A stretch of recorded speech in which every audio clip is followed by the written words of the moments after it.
રક્ષાબંધનના પવિત્ર દિવસે અનાથ દિવ્યાંગ બાળકોને હૂંફ આપતી માજીક સૈનિક સંસ્થાઓ, મહિલાઓ અને સાધુ સંતો. સવિનય સાથે જણાવવાનું કે સાંપ્રત education and charitable trust Junagadh અતિ ગંભીર અનાથ દિવ્યાંગ બાળકો માટેની સંસ્થા બિલખા રોડ, વિજાપુરના પાટિયા પાસે કાર્યરત છે.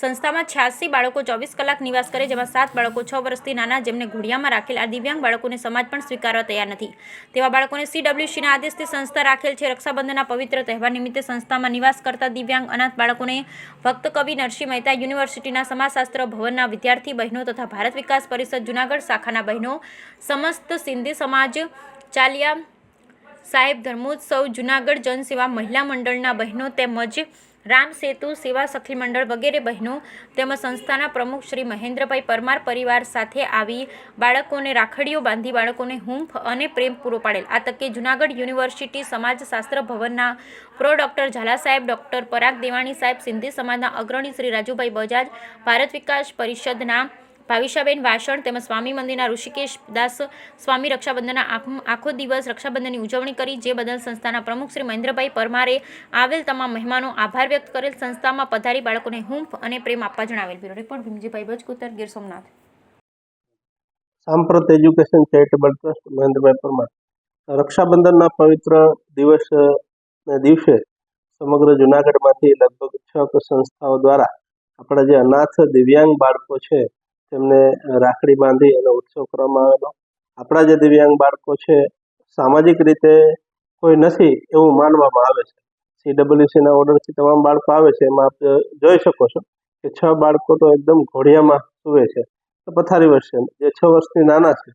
પણ આ સમાજ એવડો વિશાળ છે કે જે બાળક જન્મે છે એમનું કોઈક ને કોઈક છે. ભગવાનની કૃપાથી આપણી સંસ્થામાં અત્યારે 87 બાળકોને આપણે સારી રીતે સાચવી રહ્યા છીએ. તેમાં જૂનાગઢની નામાંકિત સંસ્થાઓ, મહિલા મંડળો અને સાધુ સંતોના આદેશથી આ આશીર્વાદથી આજે રક્ષાબંધનનો પવિત્ર પર્વની ઉજવણી કરવામાં આવેલી. એમાં ખાસ કરીને નરસિંહ મહેતા યુનિવર્સિટીના જે સમાજશાસ્ત્ર વિભાગના પ્રોફેસરો ઝાલા સાહેબ, તેમની સાથે પરાગ સાહેબ, ઉપાધ્યાય સાહેબ અને સમગ્રનો જે સ્ટાફ પરિવારની સાથે સાથે જે એમના ભણતા સ્ટુડન્ટો જે છે એ બધા આવી અને બાળકોને રાખડી બાંધેલ. તેમજ ભારત વિકાસ પરિષદની મહિલા મંડળના છે વાસણબેન છે પણ ઉપસ્થિત રહી. એમણે પણ રક્ષાબંધનના પર્વ નિમિત્તે બાળકોને રાખડી બાંધી અને શુભેચ્છા આપી.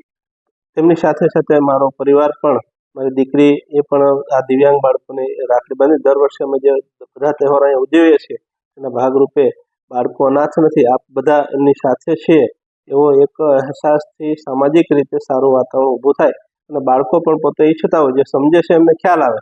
એટલે એટલા માટે આ એક ઉત્સવ ઉજવવામાં તેમની સાથે સાથે ઘણી બધી સંસ્થાઓ, મહિલા મંડળ છે, પછી જનસેવા મહિલા મંડળ છે, સ્વામી જે ગુરુકુળ ઋષિકેશ દાસ સ્વામી જે ગુરુકુળના સ્વામી છે એ પણ ઉપસ્થિત રહી અને આ તકે રક્ષાબંધનની વ્યવસ્થિત ઉજવણી કરવામાં આવે.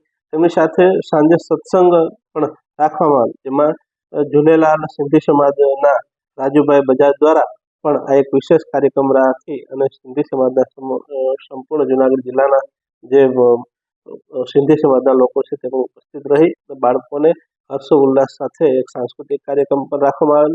આવી રીતે આપણા જે અનાથ બાળકો છે એ અનાથ દિવ્યાંગ નથી, ભલે કંઈક ને કંઈક રીતે સામાજિક પરિસ્થિતિને કારણે છૂટા પડેલા છે, પણ આપણે સંસ્થામાં સાચવવા માટે નિમિત્ત થયા છે. એમ સારો સમાજ પણ સહકાર આપી અને રક્ષાબંધનની પવિત્ર દિવસની વિશેષ રીતે ઉજવણી કરવામાં આવે છે.